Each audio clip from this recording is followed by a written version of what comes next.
Okay, magandang hapon po ulit. Maulan ng panahon ngayon. Maulan. Kaya nandito po kami ngayon sa aming sideline. Ito, gumagawa ko po kami. Ito yung ginagawa namin.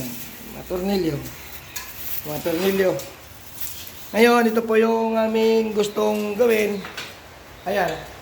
Yung wire. Yun. At saka itong wire. Yan. Kung paano namin idikit sa kisame. Ito po yung ginagawa namin ngayon. Yan. Ito. Yan.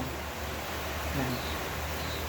At maliban po dito, yan po yung ginagawa namin. Maliban po dito, yung aking mga kasamahan, gumagawa po ng tiles. Ayan po. Tiles. Nagtatabas ang tiles. Oh. Yan. Yun. Ngayon, ang problema ko dito kung paano ko may dikit sa kisame ito. Yun. Ang kisame ay hardiplex po ang ano. Ngayon, gagawa po ako ng sinasabing ito po, improvise na lang. Kasi ito pako po ito eh. Kung nakikita nyo po pako. Yan. Mababasag po yung hardiplex. Papalitan ko siya ng screw. Yan yung screw. Ginawa ko lang po ito eh. Yan. Yan po. Kaya ang pako, yung pako na to, papalitan ko ng screw. Para may screw ko dun sa hardiplex. Yan. At kung mahagip man yung ano tawag lang bro?